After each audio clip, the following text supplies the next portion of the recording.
They said I'd embarrass them. My own daughter, my Hannah, the child I once carried through a thunderstorm wrapped in my coat, told me not to come to her baby shower because, in her words, "You'll make people uncomfortable, Mom. You don't really fit in with them." She said it kindly, the way people deliver cruelty when they've practiced it.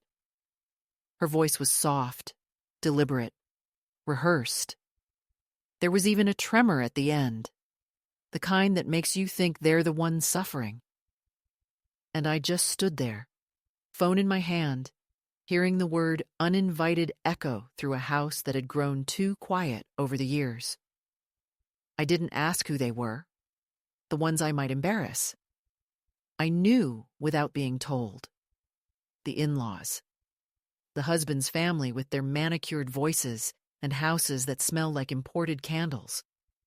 The kind of people who think grief is vulgar and age is a personal failure. I'm 74 now. I live above a pharmacy that stays open 24 hours. The hum of the refrigerator downstairs has become the rhythm of my nights. The landlord installed a new window last winter, but the glass still shivers when the wind presses too hard. I keep a plant by the sill, a small jade cutting that refuses to die even when I forget to water it. Maybe that's our shared stubbornness. The mornings are slow, the evenings slower. But I've learned to make peace with silence, to stir my tea slowly and talk out loud, just to remind myself. My voice still works. When I was younger, much younger, I never imagined Hannah would become the kind of woman who edited her mother out of her life the way some people crop a photo. She was the child who never let go of my hand in crowded places. When her father died, she was 6, and I remember the night she asked if heaven had a telephone. I told her it didn't, but that didn't mean her father couldn't hear her. She wrote him letters on notebook paper for months afterward, folded them small, and left them in the mailbox. I never threw them away. I kept them all in a biscuit tin I still have, dented at the corners, smelling faintly of rust and childhood tears. That's the part she doesn't remember, the part that hurts most. How much of my life was woven into hers while she was busy becoming someone new, someone polished, someone who says optics instead of feelings. When she called to tell me about the shower originally, her voice was bright, full of plans. "It's going to be simple but elegant," she said, describing the menu, the flowers, the pastel color scheme. "Not too sentimental. You know how Jake's parents are." I said I'd bring the baby blanket I'd been knitting, the one in soft lavender yarn. She said, "Oh, that's sweet," in that distracted way people use when they've already decided to say no to you later. I should have known then. But mothers don't read between the lines when it comes to their children. We fill the gaps with hope.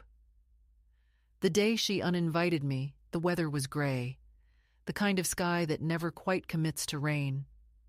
I was sitting at the kitchen table with my grocery list. Tea, bread, cat food for the stray that visits every morning. And when her name flashed on the phone screen, my heart lifted the way it always does, that foolish reflex of love. She started with small talk, asked if I'd been sleeping well, if my hip was still bothering me. And then she said it, as gently as someone describing an unfortunate stain. "Mom, I think maybe it's better if you don't come. It's just, the guest list changed. Jake's mother has opinions about what's appropriate, and you know how you can be emotional." Emotional. The word landed like a diagnosis.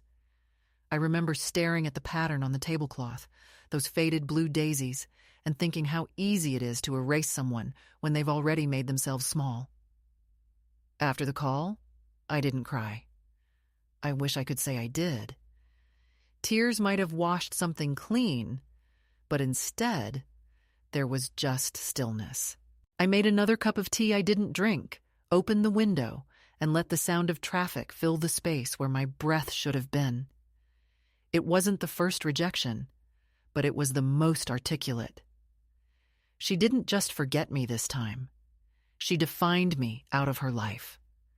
I was now the potential embarrassment, the uninvited presence, the wrong texture in her carefully curated world.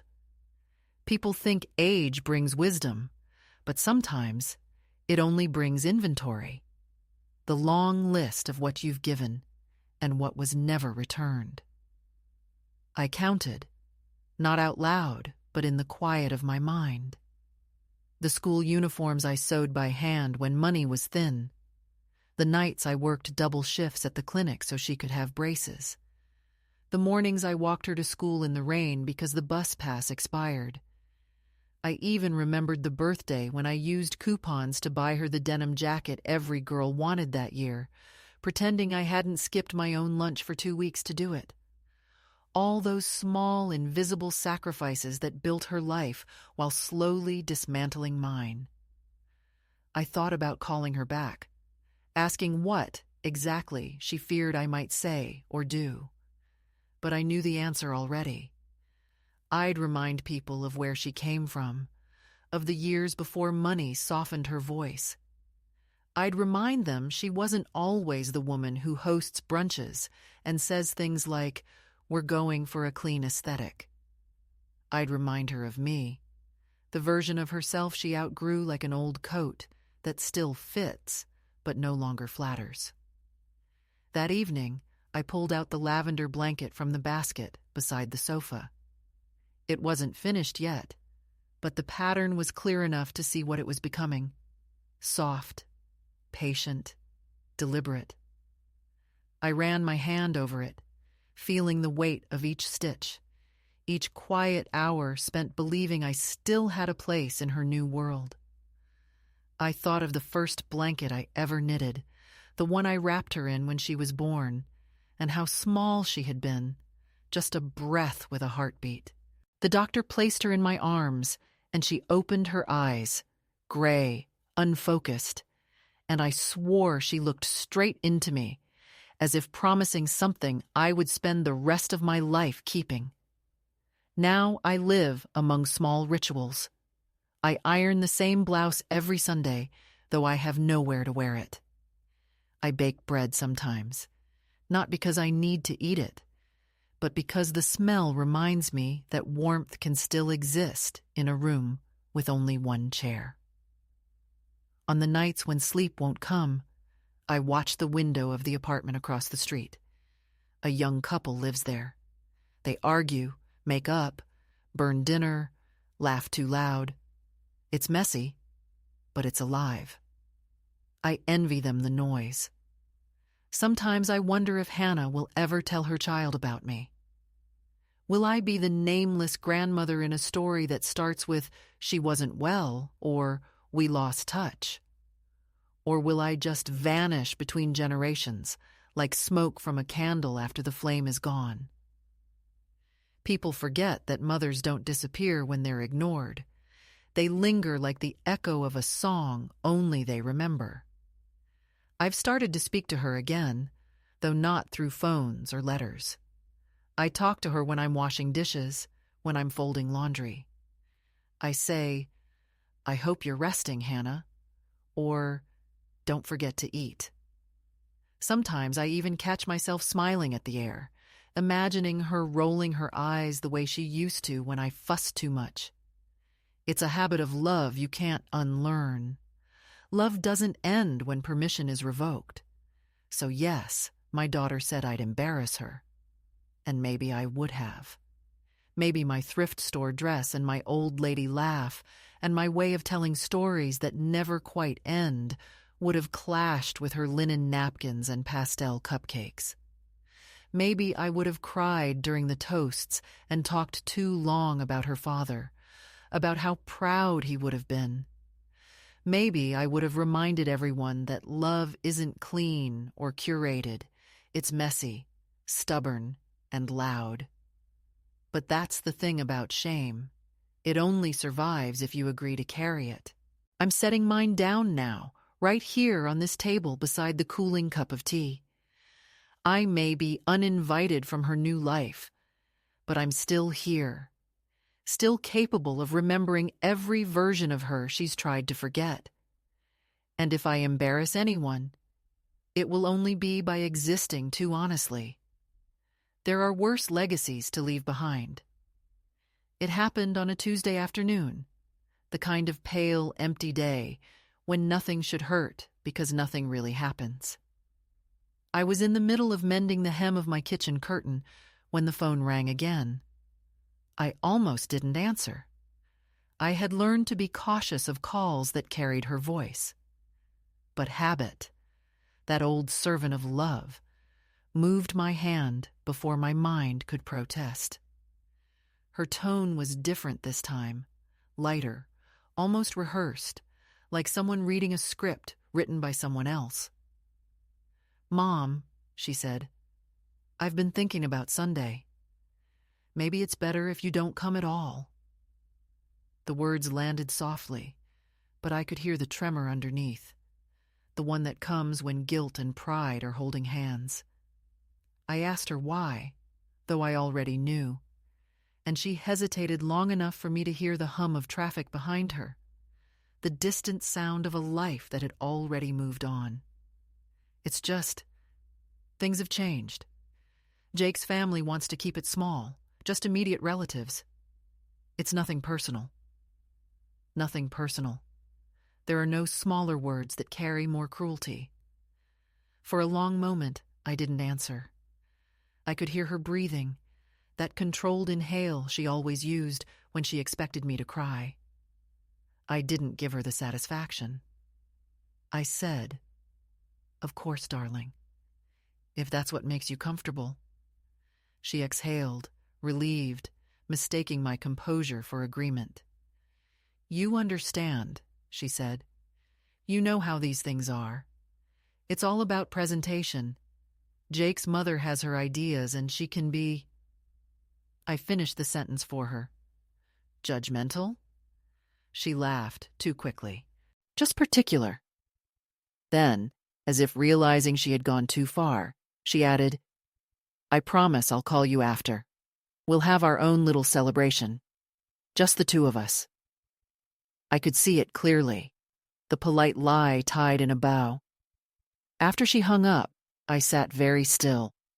The clock on the wall ticked too loudly, each second dragging its feet. I looked at the curtain half pinned to the table and realized the thread had knotted. I pulled it gently, but it snapped anyway, and for some reason, that tiny break felt like confirmation. I went to the sink, filled a glass with water, and stared out the window at the alley below. The stray cat was there again, weaving between trash bins like a ghost with a purpose.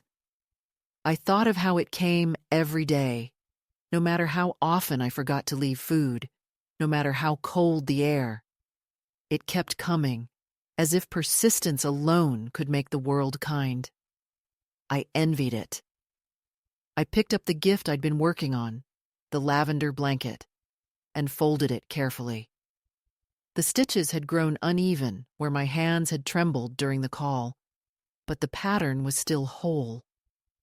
I placed it in the paper bag I'd decorated with pressed flowers from my small balcony garden. I had imagined handing it to her in person, maybe during the toast, when the room would be full of laughter and camera flashes, and she'd say, "My mother made this." Now the bag just sat on the counter, patient and unnecessary, a witness to a love that no longer had a stage. That evening, I took a walk to the park near the river. The benches were slick from morning rain, the air heavy with the smell of wet earth. I watched young mothers pushing strollers, their laughter bright and careless, the sound of a world that still believes in new beginnings. I used to sound like that once. I used to believe in fresh starts, in the magic of doing everything right, so life might one day thank you for your effort. But life doesn't thank you. It only records your endurance. I sat there until the sky darkened, until the lights from the bridge began to shimmer on the water, and I wondered if she was still awake, if she felt any flicker of loss at the thought of me not being there. When I returned home, there was a voicemail from her. I almost didn't play it, but curiosity, another cruel kind of hope, won. Her voice was brisk, controlled. "Mom, I hope you're not upset. It's really just easier this way. You'll meet the baby soon, I promise. I just want everything to be perfect, you know?" Perfect. That word again, that prison made of politeness and fear. I listened twice, not for meaning, but for tone. There was no apology, no warmth, just a careful management of expectations. I turned off the phone and placed it face down on the table. The room felt larger than it had in years, the kind of emptiness that hums. I thought of the time I'd stood outside her college dorm room years ago, holding a box of homemade cookies, waiting for her to come down. She never did. She texted instead, "Sorry, Mom, I'm studying with friends." Rain check? I had taken the cookies home and eaten one by the window, convincing myself she was just busy, that I was lucky she had a life too full for me. You can get addicted to being reasonable. It's a polite way of dying. That night, I couldn't sleep. The radiator hissed softly, the way an old friend sighs when they're tired of comforting you. I walked around the apartment, touching the edges of things, the teapot, the picture frame, the coat on the chair, as if confirming I still existed. I remembered her as a child, standing in the kitchen doorway, hair tangled, holding her father's old hammer. She had wanted to fix something, she said, though she didn't know what was broken. That was the first time I realized that wanting to help can be a way of loving.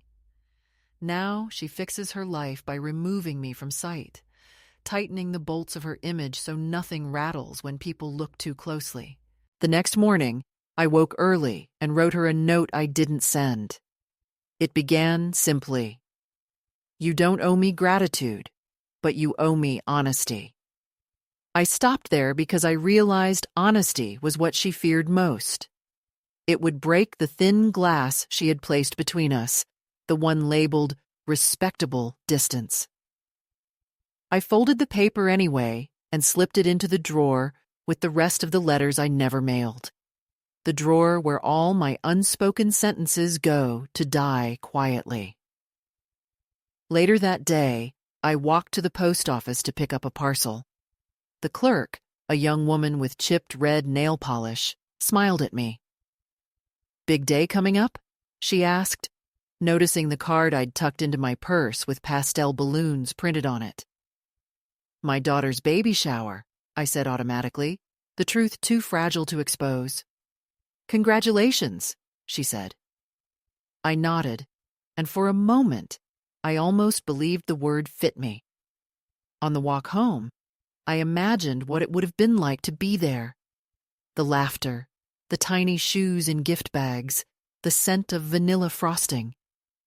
And somewhere in that picture, me, sitting quietly in the corner, watching her glow, pretending the years between us hadn't grown into an ocean. When I reached my building, the stray cat was waiting by the steps, tail curled around its body, patient as always. I sat beside it on the cold concrete and whispered, "She said I'll embarrass them." The cat blinked slowly, unimpressed, as if to say the world had worse crimes. And maybe it does.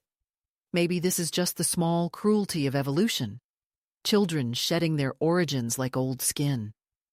Still, I felt something in me collapse, not dramatically, but with the weary grace of something that's been expecting collapse for years. Inside, I placed the lavender blanket back on the sofa, unfolded it, and began to knit again. My fingers moved mechanically at first, then faster, the rhythm of muscle memory taking over. With each stitch, I thought of the years I had built her safety from scraps, the double shifts, the nights sewing dresses from thrifted fabric, the hours spent telling her she could be anything. I had believed it so completely that she did become anything, just not someone who needed me anymore. By evening, the blanket was longer, heavy in my lap. I stopped, looked at it, and understood something I hadn't before. I wasn't making it for her now. I was making it for the woman who had once believed in warmth for myself. Love doesn't always have a recipient. Sometimes it's just the act of keeping your hands busy so your heart doesn't harden. That realization didn't erase the pain, but it gave it shape, and shape is the beginning of survival. When darkness settled outside, I lit a candle on the table. The flame wavered, uncertain, but it held. I sat there watching it, thinking about all the times I'd been told I was too much, too emotional, too sensitive, too present, and how somehow those were the very qualities that had raised a child into the woman who now found them intolerable. Maybe that's the circle of motherhood. We give them everything we are, and they spend their lives trying to escape the proof of it. I whispered her name once, softly, just to hear how it still sounded in my mouth. Then I blew out the candle, and the room sank into darkness, not frightening, just honest. I understood then that something fundamental had shifted. I was no longer waiting for her to remember me. The forgetting had already happened, and all that remained was what I would do with the space it left behind. For a few days after that call, I tried to live as if nothing had changed, as if a daughter could uninvite her mother from joy, and the world would go on politely obeying gravity. I cooked the same meals, took the same slow walk to the market, and smiled at the pharmacist who always asked about my blood pressure as though it were the most thrilling topic left in life. But there was an ache beneath the routine, a heaviness that didn't belong to the body, but to the air around it. Even the sunlight seemed thinner, as though it had been filtered through her words. "You'll embarrass me." The sentence clung to my clothes, to my reflection in shop windows, to every polite conversation that now felt like acting. I found myself measuring my speech, the way I did when she was a teenager, and I feared saying something that would make her roll her eyes. It's strange how habit survives even after the relationship dies. On Friday, I went to the grocery store to buy flour and milk. I had planned to bake bread again, though I rarely finished a loaf before it went stale. The woman at the register, who knows me well enough to call me Hun, asked if I was getting ready for the big weekend. "What weekend?" I asked. She looked surprised. "Your daughter's shower, isn't it? I saw her picture in the local bulletin, celebrating Hannah and baby Collins. Looks like quite the event." My throat tightened before I could answer. There it was, printed for strangers. The party I wasn't good enough to attend.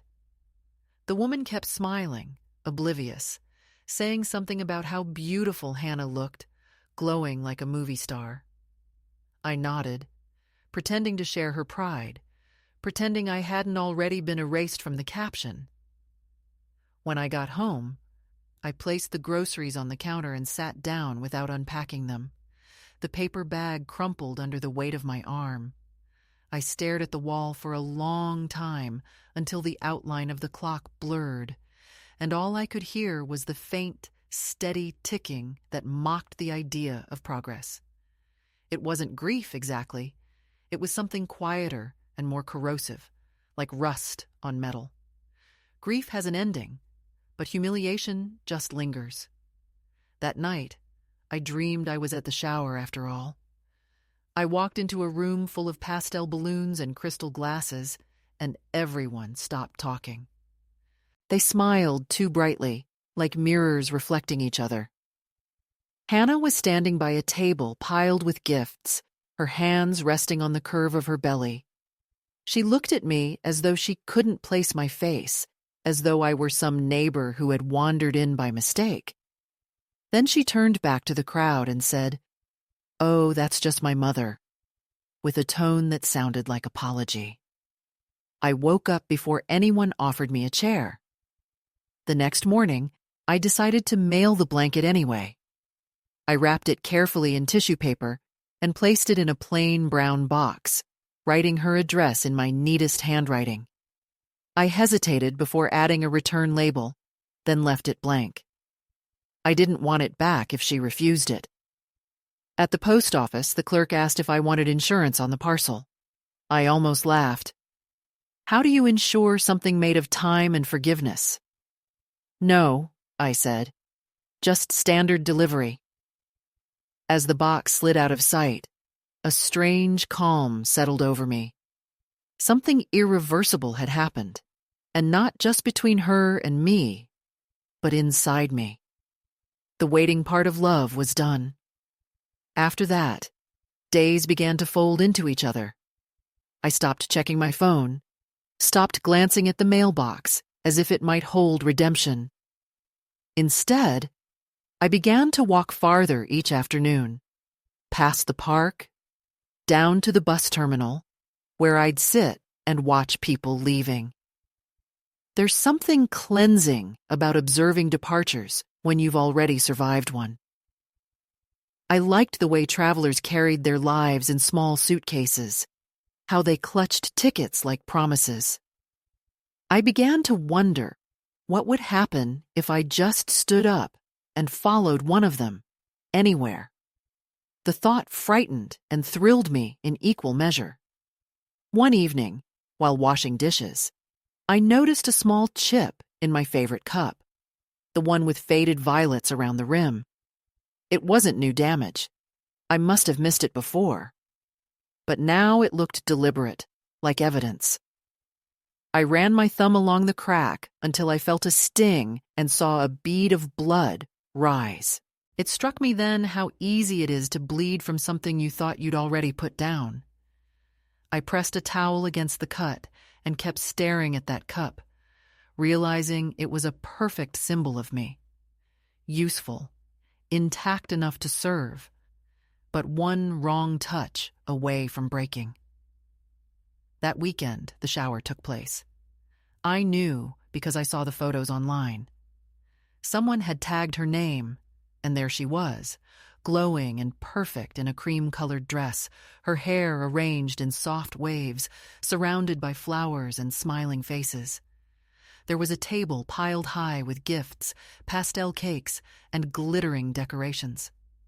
I scrolled slowly, searching for any trace of myself, not out of vanity, but out of habit, as if I might have left a shadow in the frame. There was none. The captions read, "Family first, blessed beyond measure, our beautiful circle." I closed the app and sat in the dark, the blue light still buzzing in my eyes. I wasn't angry. Anger requires hope, and mine had gone to sleep. The next morning, I made coffee and opened the window. The street below smelled faintly of rain and diesel. The stray cat returned, brushing against my leg. I poured a little milk into a saucer and watched it drink greedily, its small pink tongue flicking like a heartbeat. There was something grounding about its simple hunger. It wanted nothing from me but nourishment. It didn't care about appearances. I whispered, "You're the only one who still shows up." And the cat looked up briefly, unbothered by sentiment. I realized how easy it is to love things that don't demand performance. A few days later, a neighbor named Mrs. Pierce knocked on my door. She's an older woman, sharp-tongued but kind in her own way, the sort who notices everything. She handed me a slice of pie wrapped in foil. "You've been quiet lately," she said. "Too quiet. Trouble with the family?" I opened my mouth to lie, but something in her eyes stopped me. My daughter had a baby shower, I said finally. I wasn't invited. She gave a low whistle. Well, she said, some people don't like to remember who washed their hair when they were sick. She patted my hand before leaving, and that small, rough gesture cracked something inside me more than any cruelty could. Because pity, even when it's tender, tastes like ash. That night, I sat at the table and took out an old map I hadn't touched in years. It was from the time I used to plan trips I never took, vacations that existed only in the language of someday. My finger traced the line of the coast, up through Oregon, into Washington.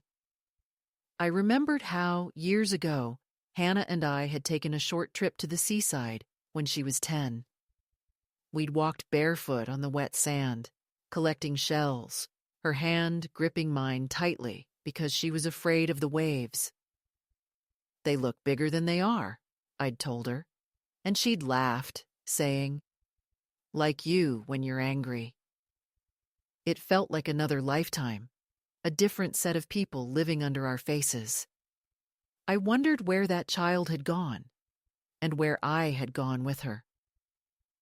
Over the next week, I started sorting through my belongings. It began innocently enough, folding clothes I didn't wear, dusting shelves. But soon, it became something else.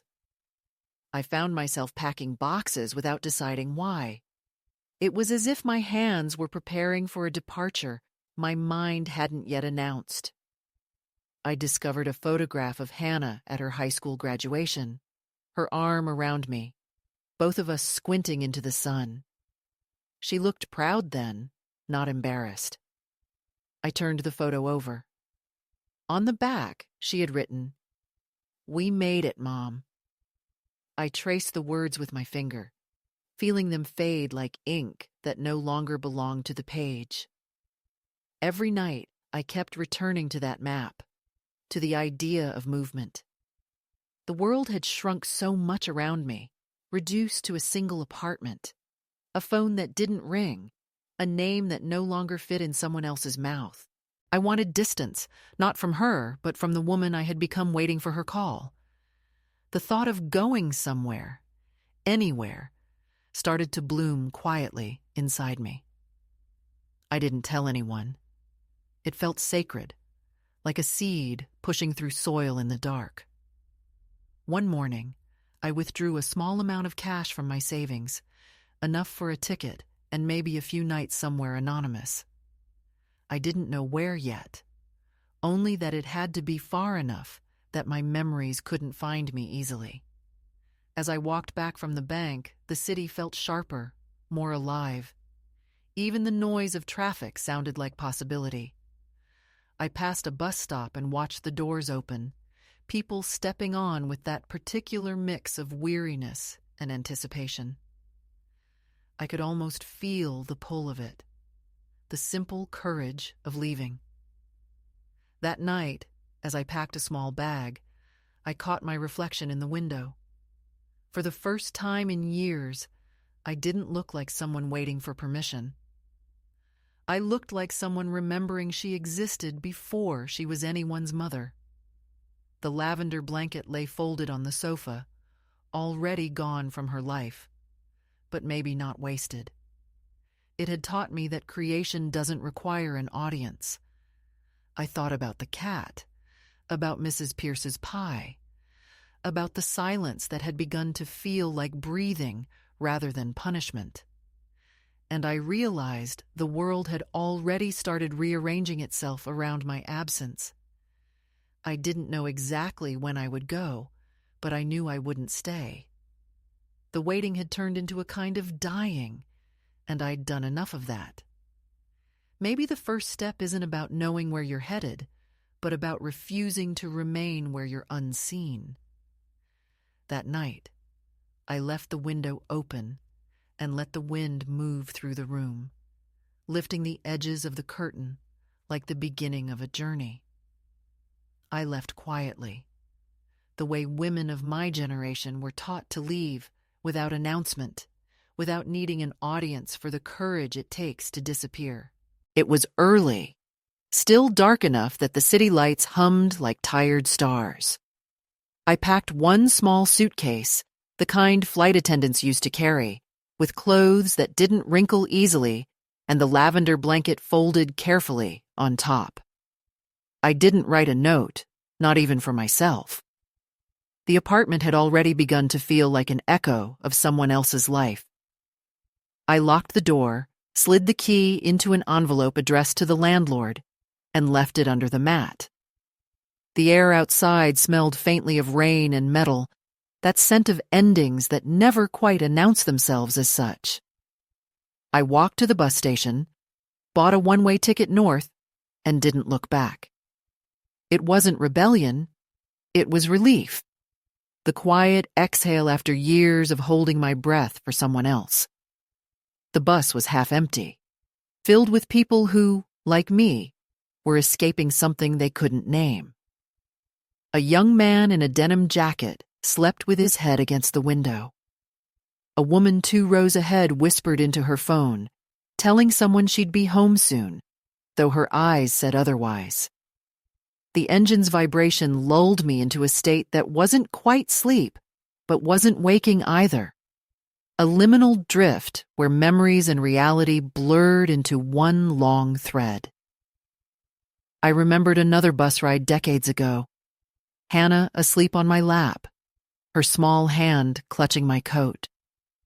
We were moving to a new apartment after her father's death, the start of the life I thought I could build alone. I had promised her then that things would get better, that love and effort could hold the world together if you just believed hard enough.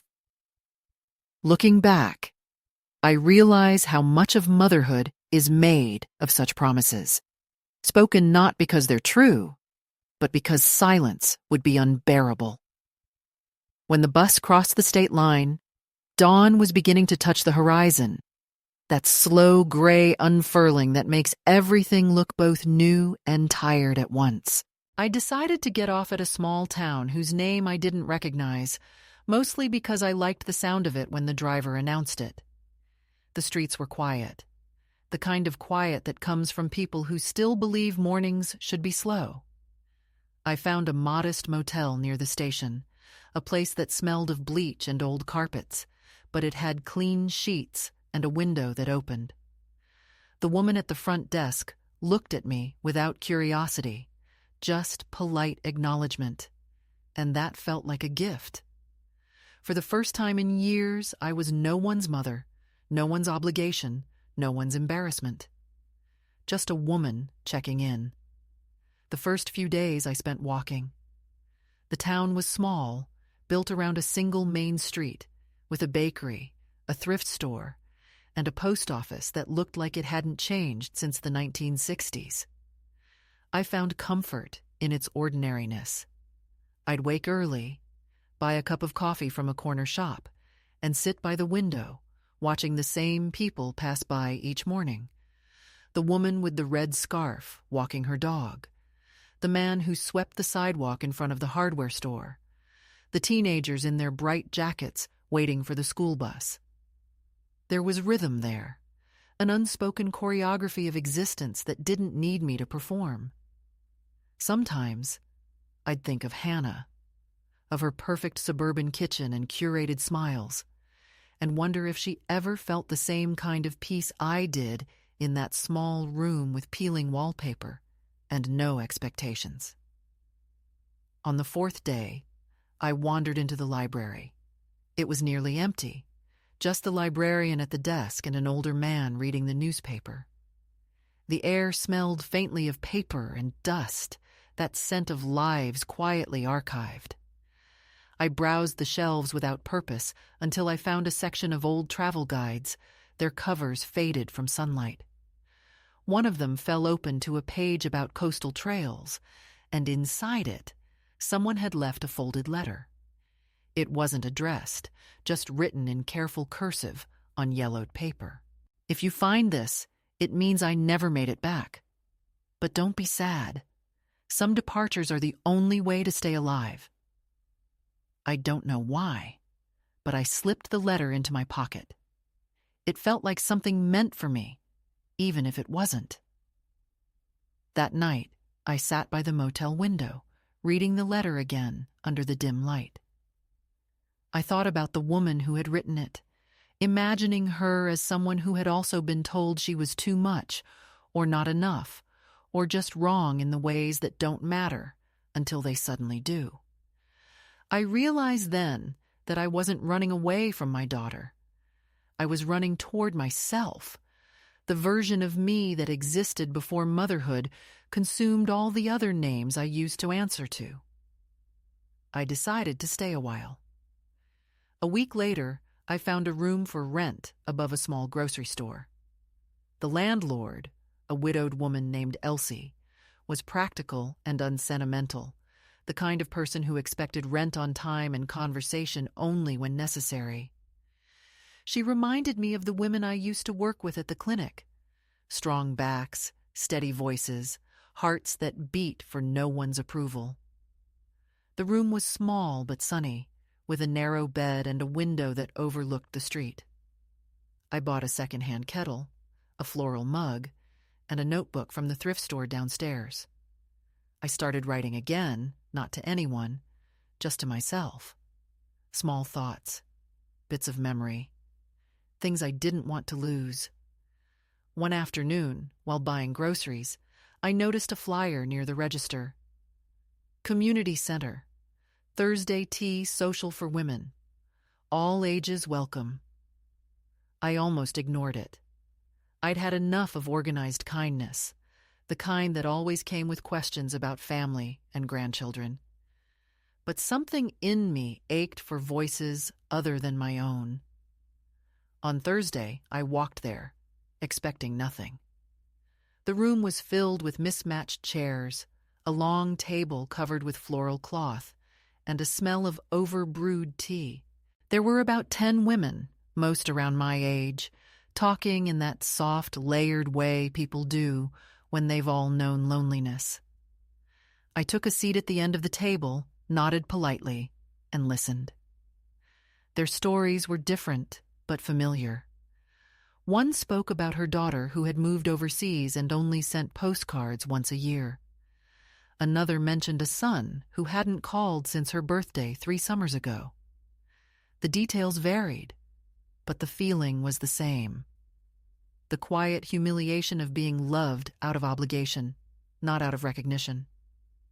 When it was my turn to speak, I hesitated, then said simply, "My daughter's having a baby soon.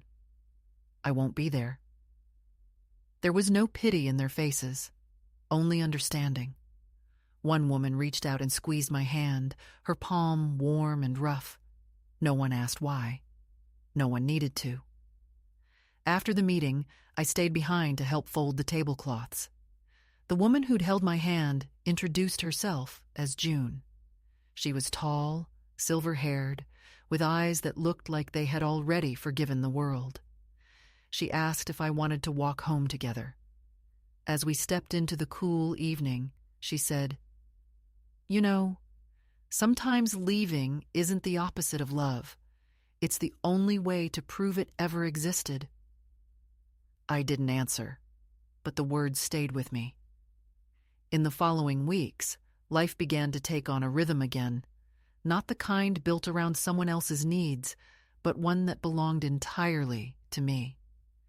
I started volunteering at the library, shelving books and tidying the reading tables. I liked the quiet order of it, the small satisfaction of creating neatness out of disorder. Elsie would sometimes leave a loaf of bread outside my door, never mentioning it. I repaid her by fixing the loose hinge on her kitchen cabinet and pretending it was nothing. It was a language of care, without declarations. One evening, I walked down to the river that ran behind the town. The sky was a soft shade of blue, fading toward dusk. I sat on the bank, watching the water catch the last light of day. For the first time in years, I felt something close to stillness. Not happiness, not yet, but a quiet readiness for it. I thought of Hannah again, but differently now. Not as my wound, but as my origin. I realized that motherhood, like grief, doesn't end when the relationship changes. It just reshapes itself into endurance.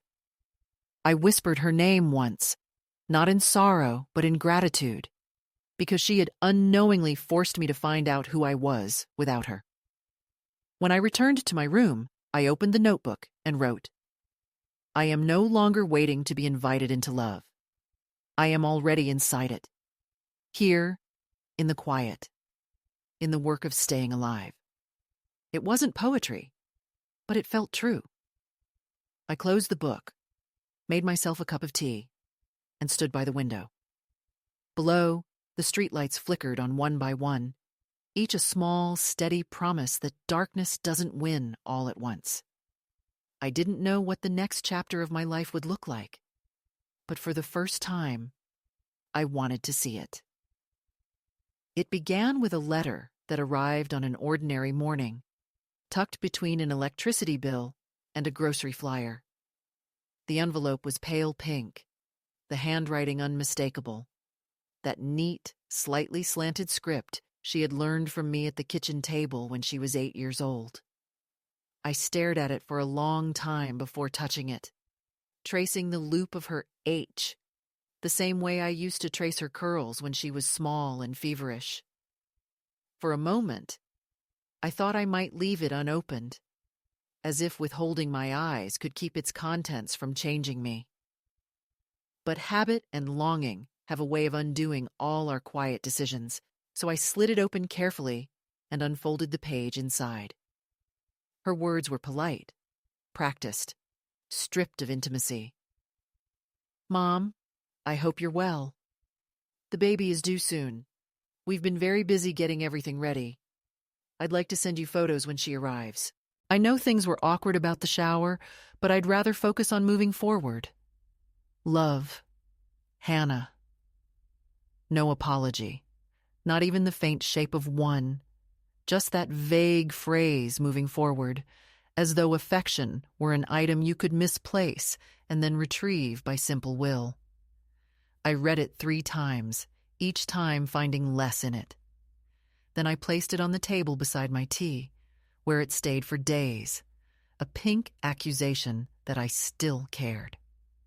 By then, I had been in the little town nearly 2 months. My days had become a kind of quiet pattern. Mornings at the library, afternoons walking by the river or helping Elsie in the store, evenings writing in my notebook while the kettle hissed. It was a life without drama, the sort that would sound dull to anyone who's never been erased. But within that stillness, there was an undercurrent of repair. My body had started to remember what calm felt like. My laughter, when it came, no longer startled me. So the letter, with its emptiness disguised as civility, arrived like a small tremor in a house I had just finished rebuilding. I didn't write back. I folded it neatly and slid it between the pages of my notebook, not to preserve it, but to bury it. A week later, June, the woman from the tea gatherings, found me in the library. She leaned against the cart of returned books and asked, "Do you ever get visits from family?" I laughed softly. "No, my family prefers me as a concept." She tilted her head, studying me. "You might get one soon," she said, pulling a folded newspaper from her bag. "There's an article in the regional section. I think it's about you." I took it, more curious than alarmed, and there it was. A small feature titled, "Missing Matriarch. Family seeks contact with estranged mother." My name printed in bold, my age, the city I'd left, and a quote from Hannah. "We just want to know she's safe. If anyone sees her, please tell her we love her, and we're worried." Beneath it, a photo of me holding her as a child, taken from some old social media album. I stared at it until the lines of my own face blurred. The words were so precisely false that they almost sounded true. That night, I walked by the river for a long time, the newspaper folded in my coat pocket like a bruise. I wasn't angry, at least not in the way that burns. What I felt was a colder, cleaner thing. Clarity. They hadn't written that article out of love. They had written it to reclaim the narrative, to turn my quiet disappearance into their performance of concern. It was the same script, only on a larger stage. A friend later told me that such gestures are common now, part of the modern choreography of guilt. Post something heartfelt. Look compassionate. Never mention the reason someone left in the first place. I almost admired their skill. Almost. The next morning, I arrived at the library early and found June waiting with coffee. "You all right?" she asked. "I'm fine," I said, though we both knew fine was just another form of camouflage. She didn't press. She simply sat beside me while I shelved the new arrivals, talking about small things. Her neighbor's cat, the weather, a book she'd started reading. It was a kindness I didn't know how to thank her for. Silence is easiest to bear when it's shared.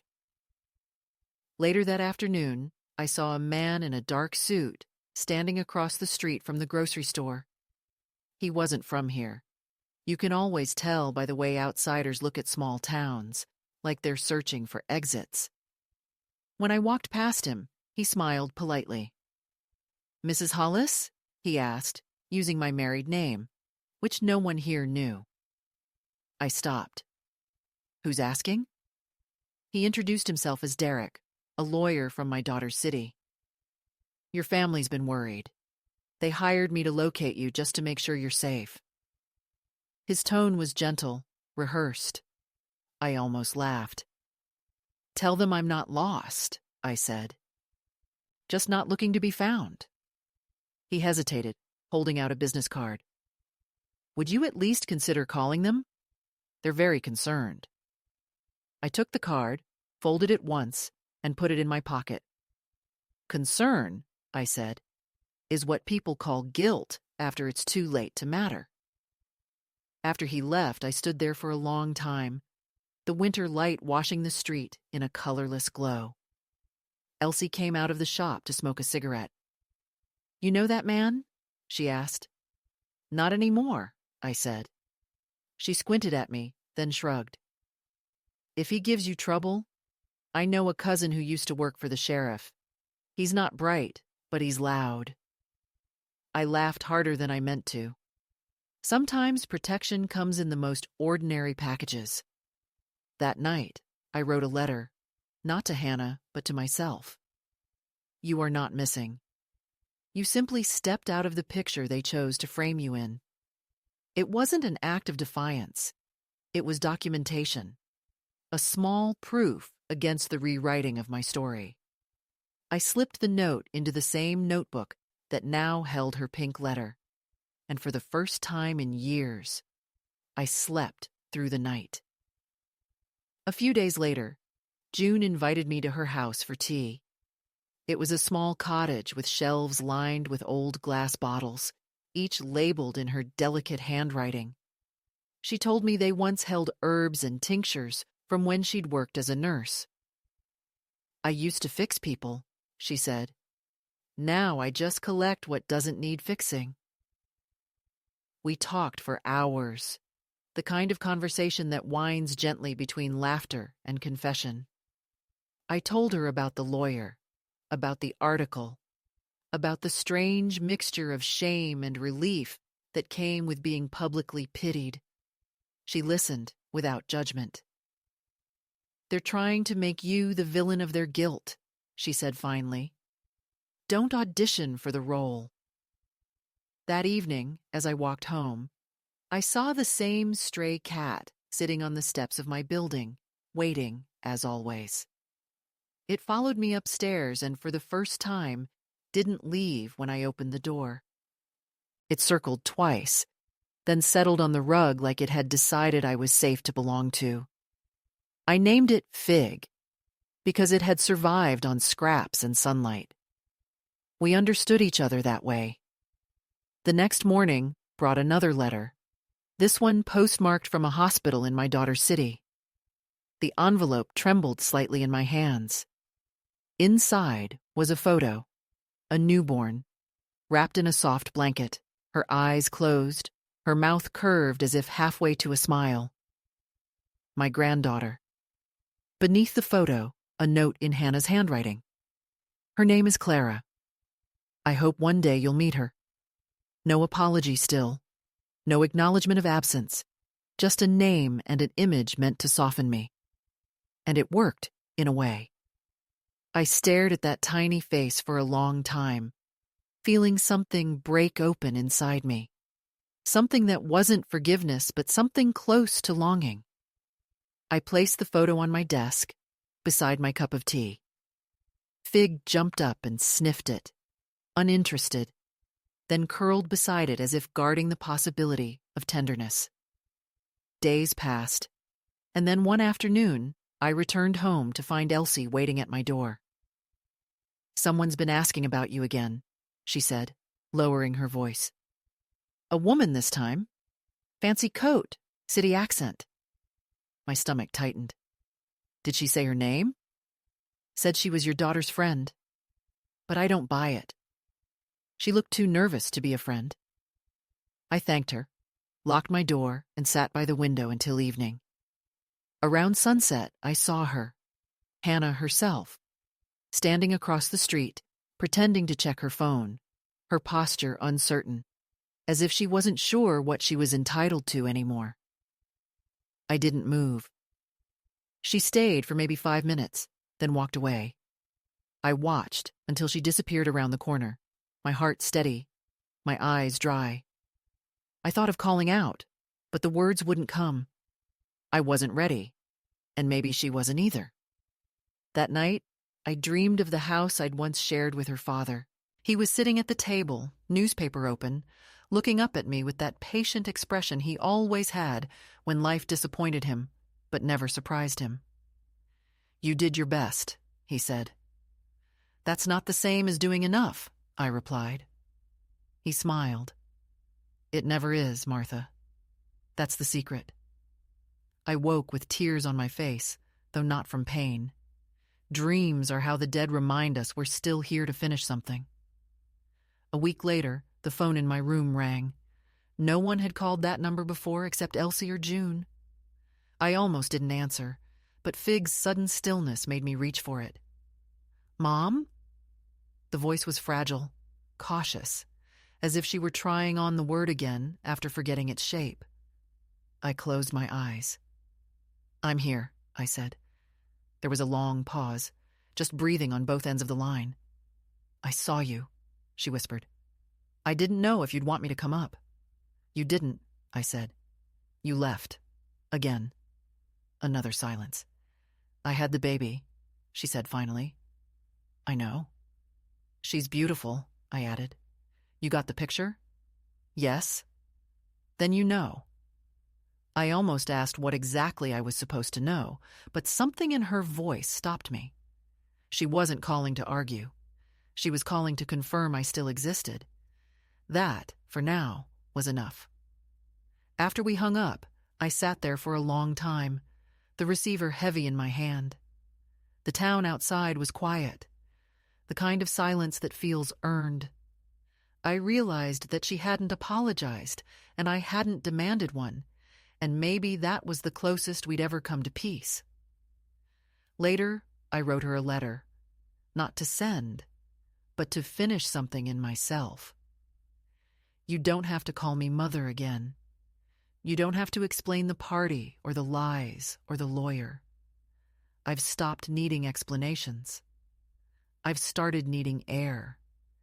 You gave me a life once by being born, and now I'm learning to live it again without your permission.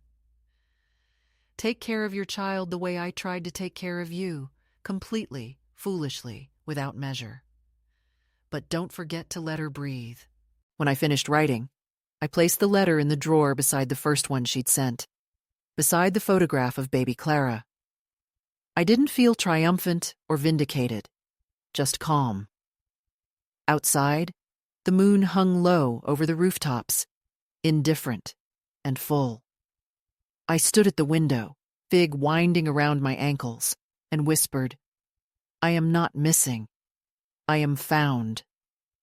The sound of it filled the small room like a blessing, and I understood that forgiveness isn't something you give or receive.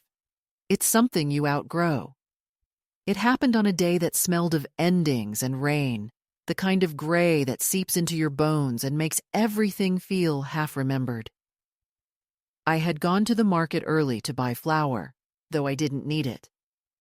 It was an excuse to move, to feel part of the choreography of other people's mornings.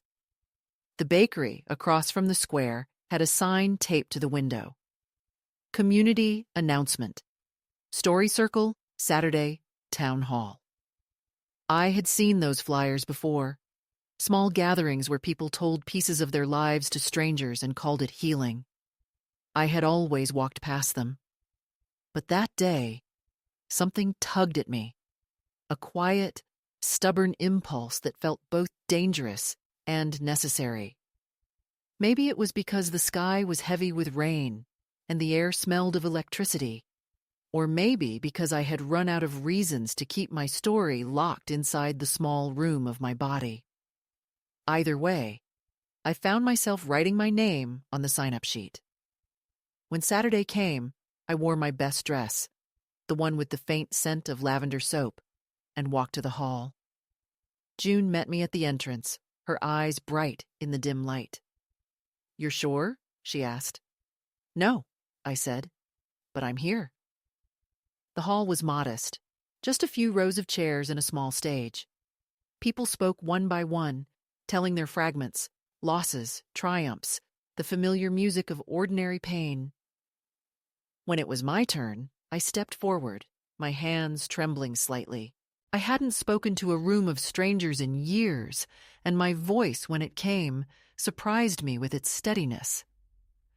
"My daughter once told me not to come to her baby shower," I began, hearing the small ripple of recognition in the audience. "She said I'd embarrass her, and maybe I would have. Maybe love that refuses to die is embarrassing." The words poured out, not rehearsed, but inevitable. I told them about the phone call, the letter, the photograph, the silence that had followed. I spoke about the years of invisibility that come from being needed and then discarded, about the slow humiliation of realizing you've been edited out of your own life story. I didn't cry. My tears had long ago dried into something sharper. The room was quiet, except for the faint hum of the ceiling fan. When I finished, no one applauded, thank God. Instead, an older man in the front row nodded, his eyes wet, and said softly, "Thank you." That was all. But it felt like the sound of something unlocking. Afterwards, as people were leaving, a young woman approached me. She couldn't have been more than 30, with a baby sleeping in a sling against her chest. "Your story," she said. "I think I'm becoming that daughter. I've been pushing my mother away because she reminds me of everything I'm afraid to turn into." She looked down, ashamed. What should I do? I didn't have an answer ready. I thought for a long time before saying, "Stop trying not to become her. Try to understand her instead. It's not the same thing." She nodded, tears catching in her lashes, and then she hugged me, a stranger's quick, fierce embrace that smelled of milk and rain. When she stepped back, I felt something I hadn't felt in a long time, a kind of use, not as decoration, not as burden, but as a mirror that reflected someone else back to themselves. That night, I returned to my room exhausted, but my exhaustion was clean, earned. I brewed tea and sat by the window. The street below shimmered from the day's rain, each puddle holding a small, trembling reflection of the moon. I thought of Hannah, of baby Clara, of how far I had come just to arrive at this moment of stillness. I realized that I no longer wanted her apology. What I wanted was to stop rehearsing the pain of its absence. I opened my notebook and wrote a single sentence. Tonight, I forgive her for not knowing how to love me, and I forgive myself for teaching her that love should look like sacrifice. The words felt final, not like resignation, but like release. A week later, I received another letter, this time with no return address. Inside was a photograph of Clara again, older now, her eyes open and curious. Beneath it, in Hannah's handwriting, just 3 words. She knows you. There was no explanation, no invitation, only that. I sat for a long time looking at it, trying to understand what kind of knowing it meant. Stories told, pictures shown, or something more mysterious. The invisible inheritance that travels through blood and silence alike. I placed the photo on my table beside the candle I kept for reading. When I lit it, the flame flickered against the baby's face, and I whispered, "Then that's enough." The next morning, I went to the post office with a small parcel wrapped in brown paper. Inside was the lavender blanket I had made, folded neatly, still smelling faintly of soap and distance. I didn't include a note. There was nothing left to say that wouldn't sound like a plea. I simply wrote Hannah's address and handed it to the clerk. "Anything fragile?" she asked. "Only time," I said. She laughed politely, unaware of what I meant. When the parcel slid from sight, I felt a quiet trembling in my chest, the body's way of recording an ending. I walked home through the light drizzle, and the air tasted clean, like something that had just been forgiven. When I reached my apartment, Elsie was waiting outside, smoking as usual. "You look lighter," she said. "Did you win the lottery?" "Something like that," I replied.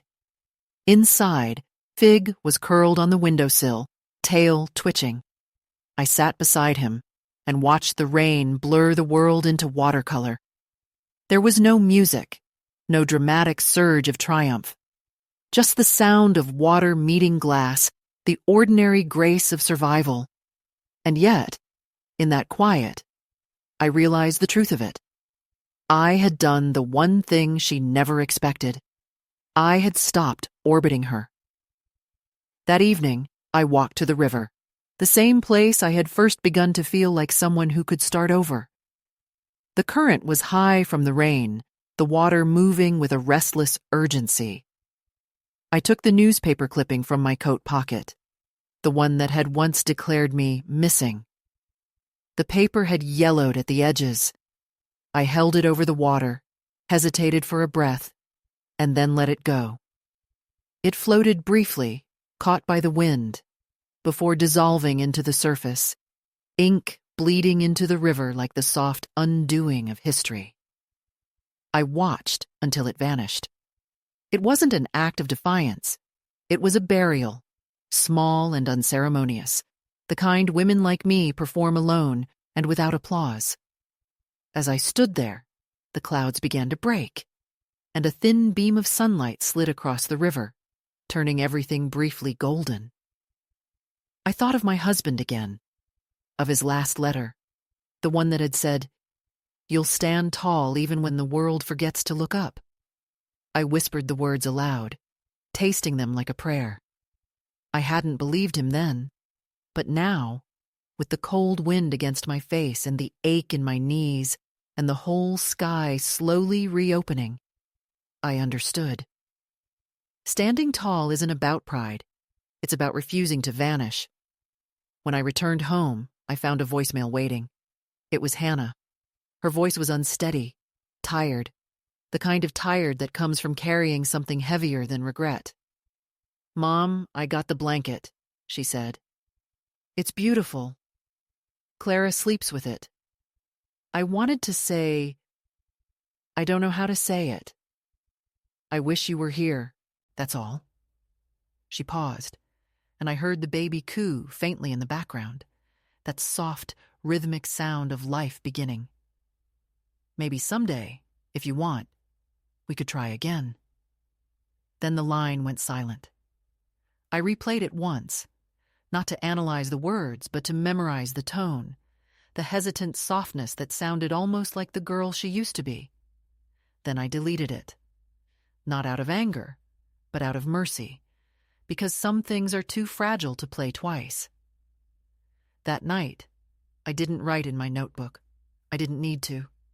I sat by the window with a cup of tea, Fig asleep beside me, and let the world be as it was, unfinished, imperfect, alive. Outside, the streetlight flickered once, then steadied. Somewhere in the distance, a baby cried, and I smiled, because I finally understood that not every reconciliation needs witnesses, and not every wound needs closing to stop bleeding. Sometimes, the act of living becomes the apology. Before bed, I looked once more at the photograph of Clara. I didn't pray, not in the way I used to, but I whispered a wish, quiet and plain. May she never have to shrink herself to be loved. May she never call silence peace. Then I turned off the lamp, and in the darkness, I felt something move inside me. Not pain, not sorrow, but a widening, as if my heart had learned a new shape. I knew then that the story I had carried for decades had reached its natural edge, and beyond that edge was not loneliness, but freedom. I slept soundly, and for the first time in years, my dreams were not about loss, but about light. Ribbons of it streaming through open doors, falling on faces I could not see, voices humming a song without words. When I woke, morning had already entered the room, soft and forgiving. The world had not changed, but I had, and that was enough. The morning after the dream, I woke before dawn, the room still half in shadow, and for the first time in many years, I didn't feel the familiar heaviness that used to settle in my chest before I even opened my eyes. The quiet was not an emptiness anymore, but a companion, the kind that sits beside you without demanding conversation. The kettle began to whistle softly as I pulled the curtains open, and the first thin ribbon of sunlight entered, touching the edge of the table where the photograph of Clara lay. The image caught the light, and for a moment her small face seemed almost alive, as if she were breathing in the same rhythm as the morning. I sat down and looked at her for a long time, not with longing, not even with sadness, but with an odd kind of gratitude that felt almost like peace. She would never know the story the way it truly happened, and that, I realized, was mercy. Her life didn't need to begin under the shadow of her mother's shame or my sorrow.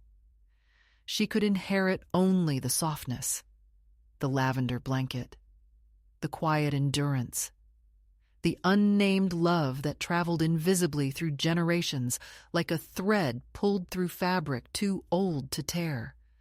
Outside, the world was stirring awake, a delivery truck groaning down the street, birds testing their voices in the damp air, Elsie downstairs unlocking the shop with her usual metallic clatter.